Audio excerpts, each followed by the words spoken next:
श्री गुरुदेव दत्त. मित्रांनो, श्रावण महिना म्हणजे भक्तीचा, साधनेचा आणि देवाच्या स्मरणाचा पवित्र काळ मानला जातो. या महिन्यात आपण भगवान शिवांची पूजा करतो, मंदिरात जातो, अभिषेक करतो, उपवास करतो. पण तुम्हाला माहीत आहे का, श्रावणात केलेली प्रत्येक सेवा ही केवळ एक धार्मिक कृती नसती, ती आपल्या मनाला शुद्ध करण्याची एक सुंदर संधी असते. आणि जेव्हा ही सेवा सद्गुरूंच्या स्मरणाने केली जाते, तेव्हा तिचे आध्यात्मिक महत्त्व अधिक गहिरे होते. आजच्या या व्हिडिओमध्ये आपण जाणून घेणार आहोत श्रावण महिन्यात दत्तगुरूंची कृपा मिळवण्यासाठी करता येणाऱ्या अत्यंत 5 सोप्या सेवा. या सेवा करण्यासाठी मोठा खर्च करण्याची गरज नाही, महागडी पूजा करण्याची गरज नाही, मोठमोठे विधी करण्याची गरज नाही. गरज आहे ती फक्त श्रद्धेची, नम्रतेची आणि सेवाभावाची. पण व्हिडिओ शेवटपर्यंत नक्की ऐका, कारण 5वी सेवा अशी आहे जिथे आपल्या दैनंदिन जीवनाशी जोडलेली आहे आणि तिच्या मागचा आध्यात्मिक संदेश अत्यंत सुंदर आहे. श्री गुरुदेव दत्त नामस्मरण. मित्रांनो, दत्त भक्तासाठी सर्वात सोपी सेवा कोणती असेल तर ती आहे दत्तगुरूंचे नामस्मरण. आपल्याकडे वेळ नसतो. काही लोक म्हणतात मला पूजा करण्यासाठी वेळ मिळत नाही. काही जण म्हणतात मला मंदिरात जाता येत नाही. पण नामस्मरणासाठी विशेष व्यवस्था आवश्यक नसते. सकाळी उठल्यानंतर काही क्षण शांत बसा, डोळे बंद करा, मन शांत करण्याचा प्रयत्न करा आणि प्रेमाने म्हणा, श्री गुरुदेव दत्त, श्री गुरुदेव दत्त. जप किती वेळा करायचा यापेक्षा त्या कोणत्या भावनेने केला जातो हे महत्त्वाचे आहे.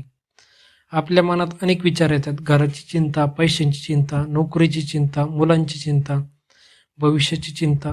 मन सतत काहीतरी विचारत करत असते. अशा वेळी दत्तगुरूंचे नामस्मरण म्हणजे मनाला एक पवित्र आधाराकडे वळण्याचा प्रयत्न. श्रावणात दररोज काही मिनिट नामस्मरण करण्याचा संकल्प करा.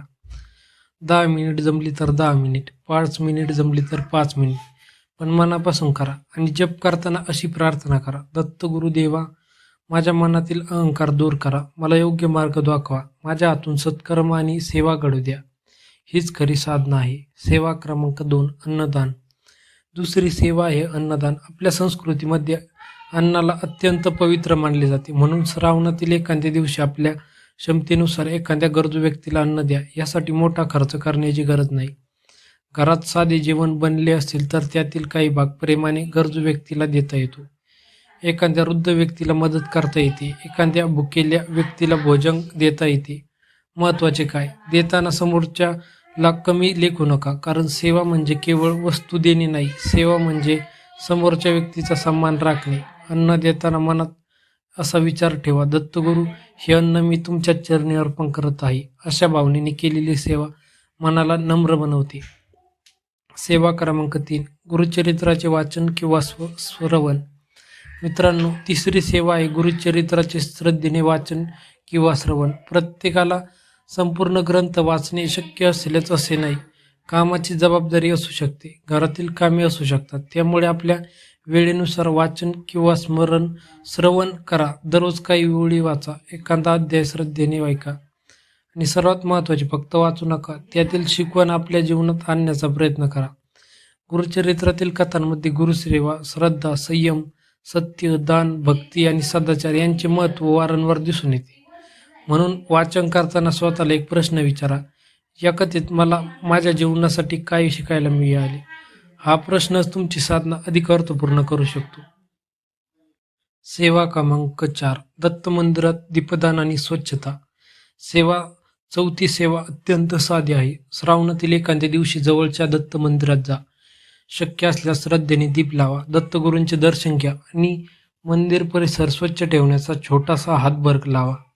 मंदिरात कचरा दिसला तर तो योग्य ठिकाणी टाकणे, पूजेची जागा स्वच्छता राखणे, पाणी वाया न जाऊ देणे ही देखील सेवा आहे. कारण देवाची सेवा केवळ आरतीपुरती मर्यादित नसते. देवाची स्थानाची स्वच्छता राखणे ही सुद्धा भक्तीचीच एक भावना आहे. दीप लावताना मनात म्हणा, दत्त गुरुदेवा, माझ्या जीवनातील अज्ञानाचा अंधार दूर करून विवेकाचा प्रकाश दे. आणि लक्षात ठेवा, दीप लावण्यापेक्षा मनातील अहंकार कमी करणे अधिक महत्त्वाचे आहे.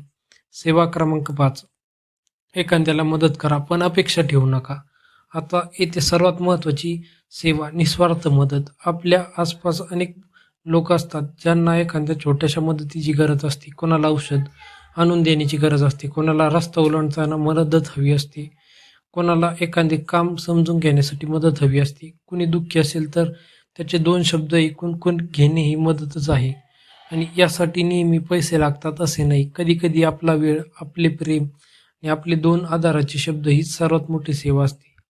पण एक गोष्ट लक्षात ठेवा, मदत केल्यानंतर लगेच प्रसिद्धी मिळण्याची इच्छा ठेवू नका. मी तुझ्यासाठी एवढे केले असे वारंवार सांगू नका. कारण सेवा आणि उपकार यांच्यात फरक आहे.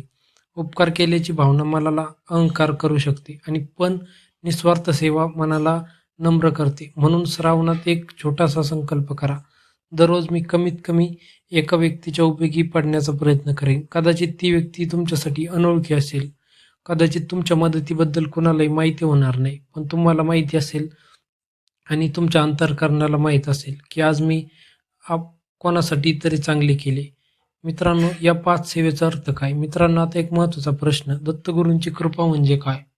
कृपा म्हणजे आपल्या प्रत्येक इच्छेची पूर्तता होणे एवढाच अर्थ नाही.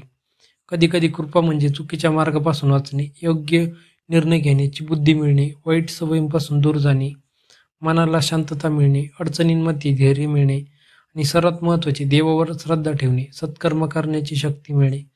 म्हणून या सेवा कोणत्याही चमत्काराची हमी म्हणून करू नका. त्या भक्ती, सेवाभाव आणि आत्मशुद्धीसाठी करा. भक्तिमय प्रार्थना. आता व्हिडिओच्या शेवटी आपण दत्तगुरूंच्या चरणी छोटीशी प्रार्थना करूया. डोळे बंद करा, मन शांत करा आणि माझ्यासोबत मनोभावे म्हणा. हे दत्तगुरुदेवा, माझ्या जीवनातील अज्ञान दूर करा. माझ्या मनाला शांतता द्या. माझ्या हातून सत्कर्म घडू द्या. गरजूंची सेवा करण्याची शक्ती द्या. माझ्या चुका ओळखण्याची बुद्धी द्या. अहंकार दूर करा आणि मला नम्रता द्या. संकटाच्या वेळी धैर्य द्या आणि माझे मन सदैव आपल्या चरणी राहून द्या. श्री गुरुदेव दत्त. मित्रांनो, जर तुम्ही दत्तगुरूंचे भक्त असाल तर कमेंटमध्ये श्रद्धेने लिहा, श्री गुरुदेव दत्त.